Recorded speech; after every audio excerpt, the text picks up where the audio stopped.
que você esteja bem. Eu sou a Andressa e vou te acompanhar hoje na nossa segunda aula do módulo 3, Migração e Saúde. Na aula de hoje, vamos discutir processos migratórios e saúde, articulações possíveis para se pensar o contexto da pandemia de Covid-19 em São Paulo. Na aula de hoje, temos como propósito discutir três assuntos principais. O primeiro deles, vamos tratar a respeito de alguns fatores intrínsecos aos movimentos migratórios que podem afetar a saúde das pessoas migrantes e que devem ser levados em consideração pelos profissionais de saúde quando estes estiverem em atendimento a essa população. Em seguida, vamos apresentar algumas particularidades desse atendimento, considerando especialmente a realidade de São Paulo. Por fim, tentaremos articular esses debates e esses conceitos à pandemia de Covid-19, tentando responder como a pandemia pode estar afetando a saúde das pessoas que migram e também as dinâmicas de atendimento quando essas pessoas buscam os serviços de saúde. Para começarmos, é importante primeiro compreender o que é saúde. Para a OMS, a saúde não é apenas a ausência de doenças ou a ausência de enfermidades. A saúde deve ser entendida como um estado completo de bem-estar. Bem-estar que, claro, comporta a nossa saúde física, mas também a saúde mental e o contexto social em que estamos inseridos. Quando se pensa em saúde, em termos de promoção ou comprometimento, temos que pensar num todo. Levar em conta fatores biológicos, genéticos, políticos, socioeconômicos, culturais daquela pessoa e também da comunidade em que ela vive.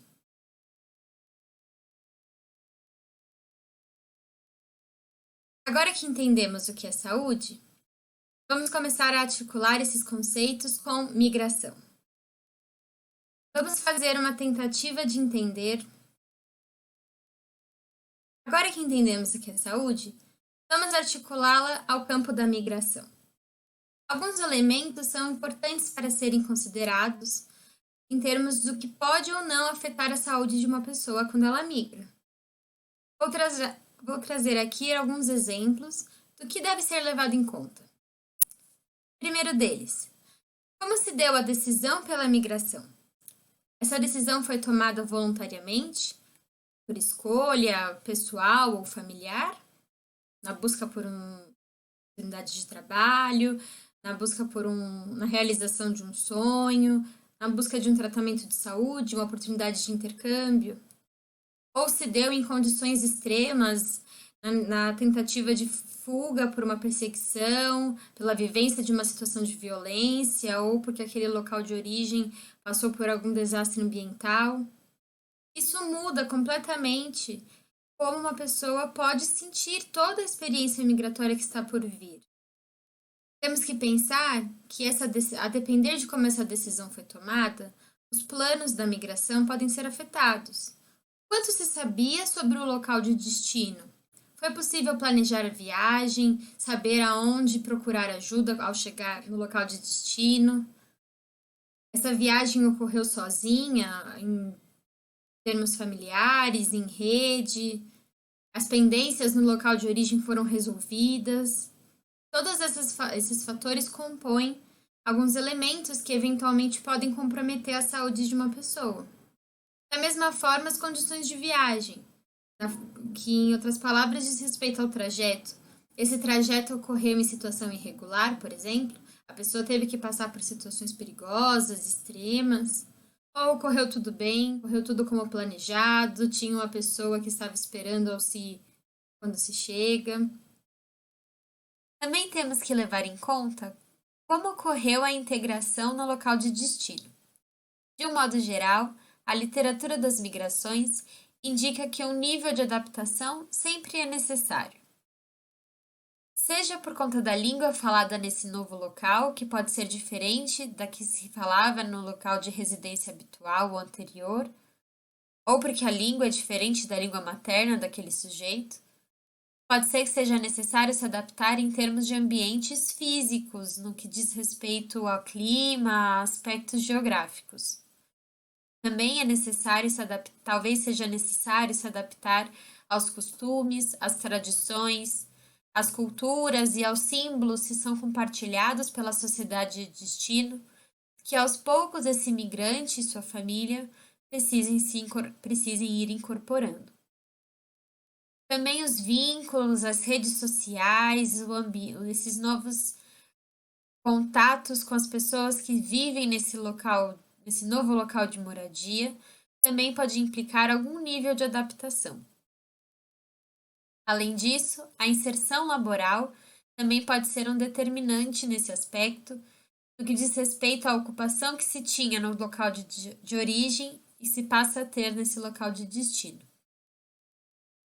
O último aspecto que gostaria de destacar em relação à integração é o que diz respeito à regularização. O modo como essas pessoas vão se regularizar no local de destino pode impactar profundamente a saúde mental de uma pessoa. É só imaginarmos a diferença entre um imigrante que chega no seu novo local de moradia e já tem seus documentos, já tem seu visto e já tem essas coisas, essas pendências todas resolvidas, ou aqueles que chegam e ainda têm que resolvê-las, em órgãos burocráticos, às vezes esperando anos para se ter uma regularização definitiva. Esses elementos que discutimos até aqui podem impactar de maneira distinta a pessoa que migra, a depender de marcadores como idade, gênero, orientação sexual, raça, classe social ou pertencimento a determinado grupo. Vamos tentar ilustrar algumas dessas situações.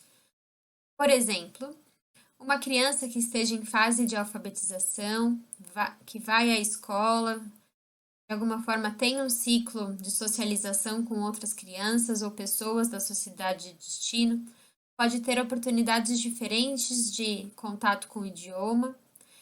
Essa criança vai ter uma experiência migratória bem diferente de um idoso, que eventualmente pode enfrentar alguma dificuldade para se adaptar aos costumes do local de destino, esse novo local de moradia.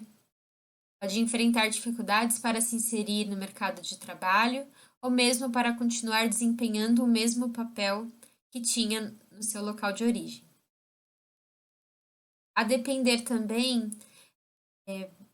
mulheres e pessoas de orientação sexual não heteronormativas podem estar mais vulneráveis e mais expostas a violências, riscos e discriminação durante todo o trajeto migratório e também no local de destino, a depender das sociedades para onde essas pessoas foram. O mesmo vale para a raça e nacionalidade desses migrantes. Racismo e xenofobia ainda impactam diretamente a experiência migratória dessas pessoas. Um exemplo que queria dizer a vocês é que pesquisas mostram que, não raro, imigrantes africanos descobrem o conceito de raça aqui no Brasil. Isso porque esse marcador passa a ser relevante aqui, principalmente em decorrência de situações de preconceito e discriminação. Considerando então a aproximação dos estudos de saúde e do campo da migração, uma pergunta vem à tona: a migração pode ser entendida como um fator de risco? Para o psiquiatra espanhol José Bachotegui, sim. Ele descreveu a síndrome de estresse múltiplo e crônico ligado à migração, popularmente conhecida como a síndrome de Ulisses. Bachotegui equipara as vivências migratórias, os desafios adaptativos que os migrantes vivem atualmente, com a odisseia que Ulisses enfrentou para viajar à sua cidade natal, Ítaca. Vamos ver como ele descreve, como ele faz essa aproximação. Maus tempos são aqueles em que as pessoas comuns têm que se comportar como heróis para sobreviver. Ulisses era um semideus, que, no entanto, mal sobreviveu às terríveis adversidades e perigos aos quais foi submetido. Mas as pessoas que hoje chegam às nossas fronteiras são apenas pessoas de carne e osso que, no entanto, vivem episódios como ou mais dramáticos do que os descritos na Odisseia. Para Chotegui, a migração implica numa série de lutos possíveis. Esses lutos são referentes a perdas reais ou simbólicas. Os lutos de Achotegui que se referem à migração dizem respeito à perda da família e dos entes queridos, contato com a língua, pode ser diferente, a cultura, todos os costumes e tradições que isso implica, a terra de origem, a perda da posição social, muitas vezes o papel social, a ocupação que essa pessoa tinha no país de origem não se mantém quando ela se desloca, uma perda do contato ao grupo de pertencimento, e aí nesse caso podemos pensar em pertencimento a uma determinada etnia, pertencimento a um determinado grupo religioso. E também a migração implica em riscos à integridade física, na sua visão.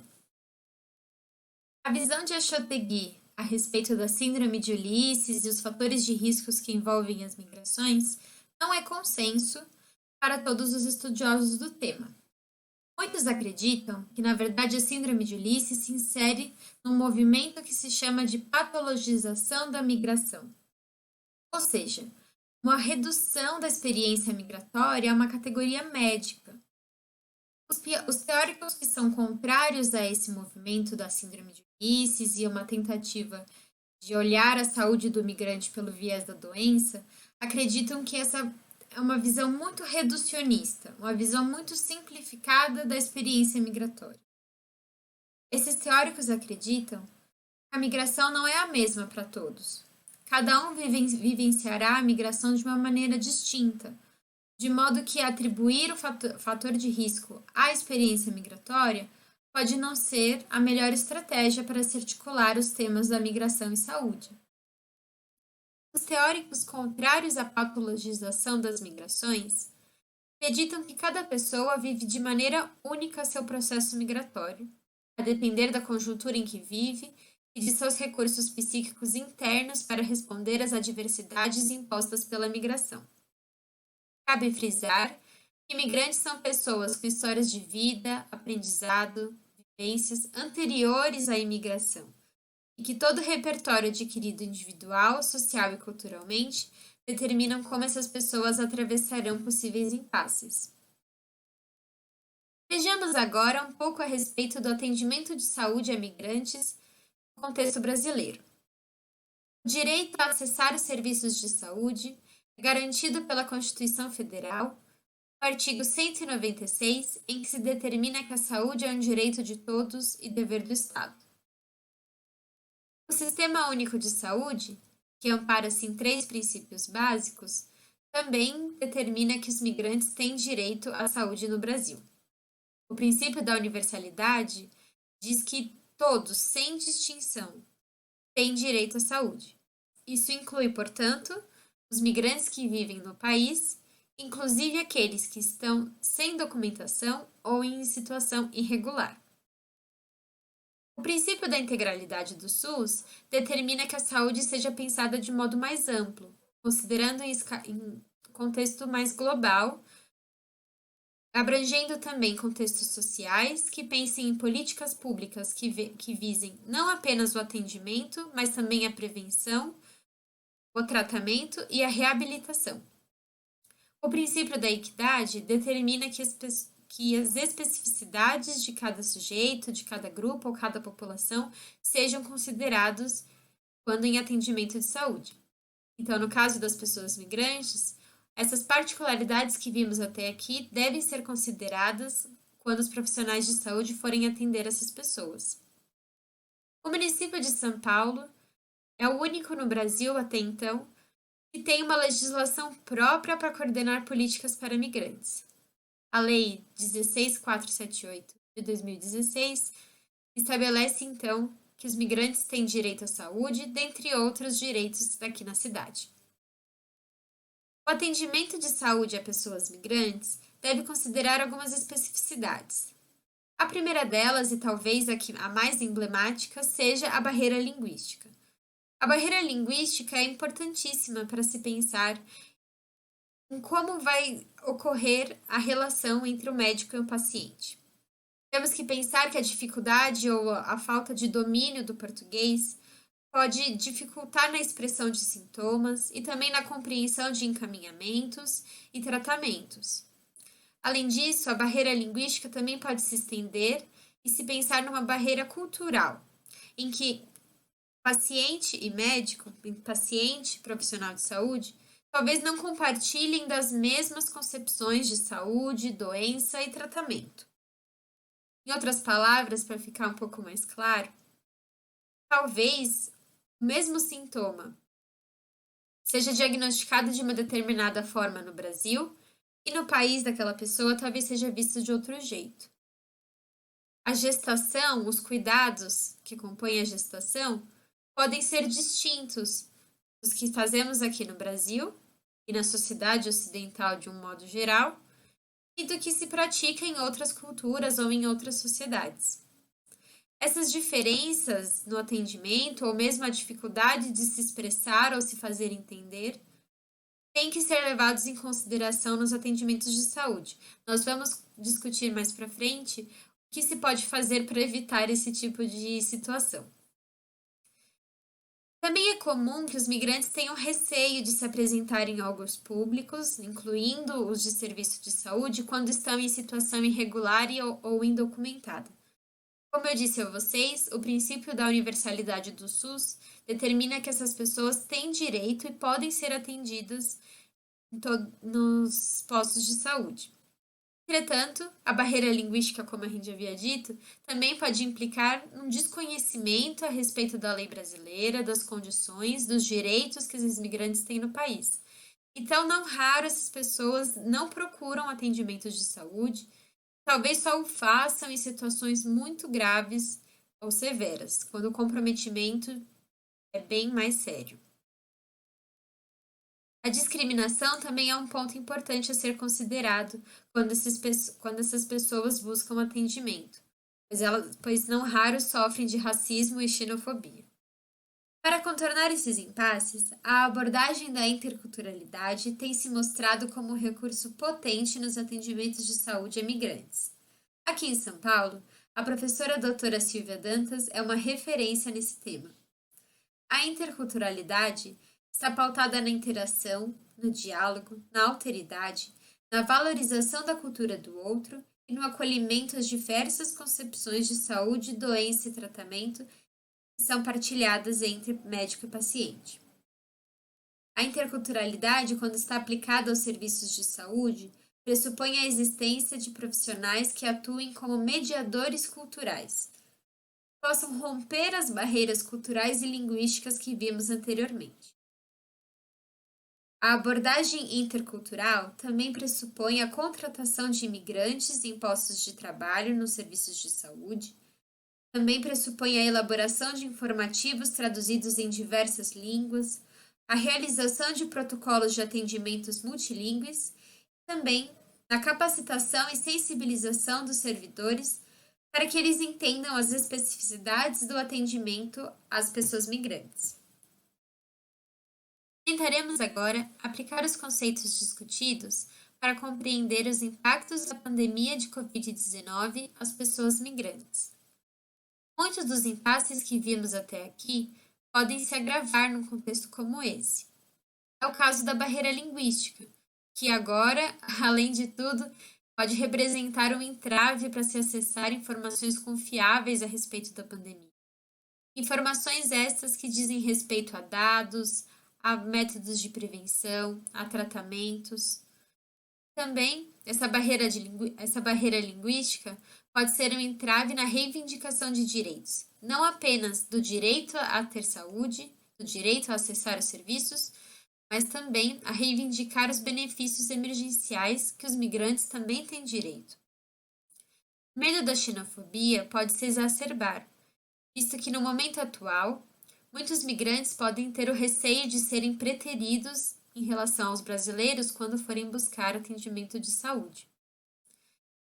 Isso acontece, pois não raro em momentos de crise, bodes expiatórios e a tentativa de culpabilização terminam em xenofobia.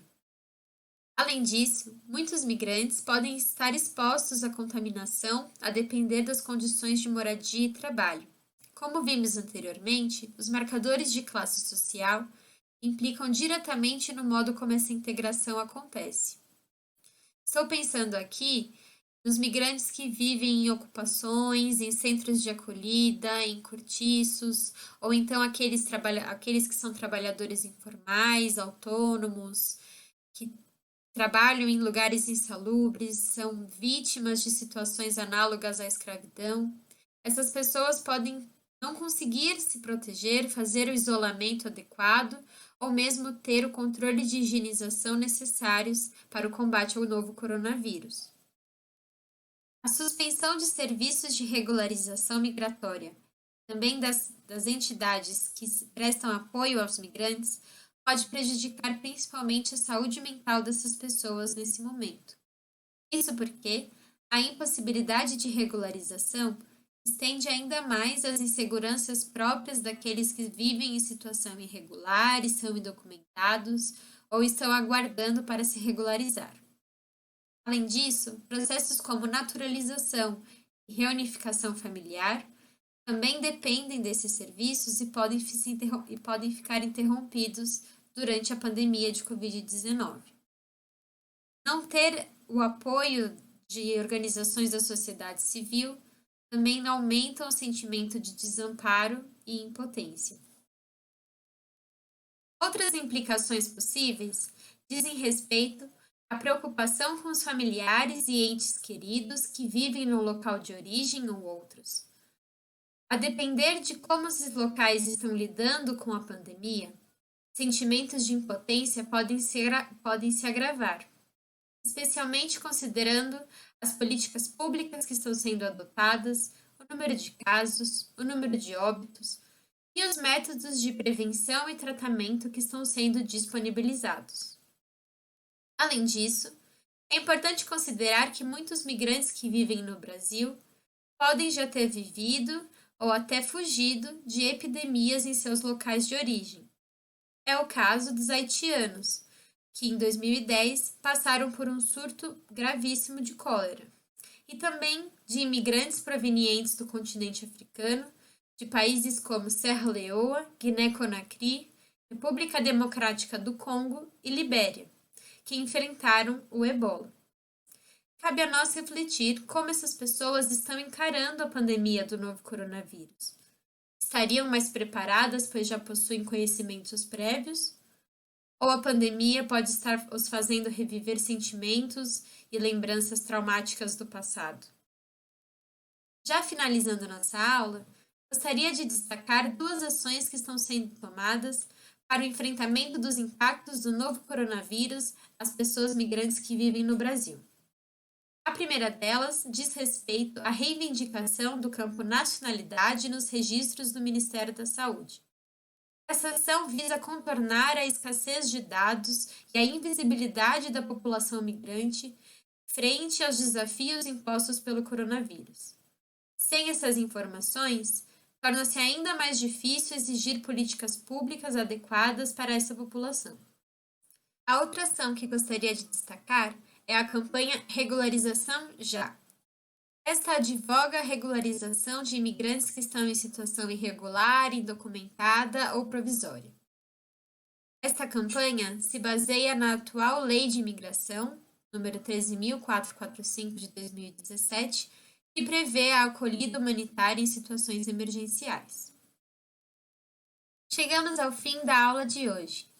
Buscamos discutir que o atendimento de saúde à população migrante deve considerar uma série de elementos característicos do processo migratório. Devemos, contudo, ter o cuidado de que reconhecer esses fatores, essas especificidades, não termine numa simplificação ou uma redução da experiência migratória. E não terminemos patologizando essas vivências que, como vimos, são tão múltiplas e complexas. Em termos de cuidado, a abordagem da interculturalidade se mantém como principal recurso para lidar com os desafios impostos pela intersecção da área da saúde com o tema das migrações. Considerando agora o contexto da pandemia de Covid-19, gostaria de ressaltar que temos que levar em conta esses impactos que são específicos à população migrante, pois estes vão ter demandas que lhes são particular. Porém, também tem elementos, e a maioria deles, ouso dizer, que atinge a todos nós enquanto humanos.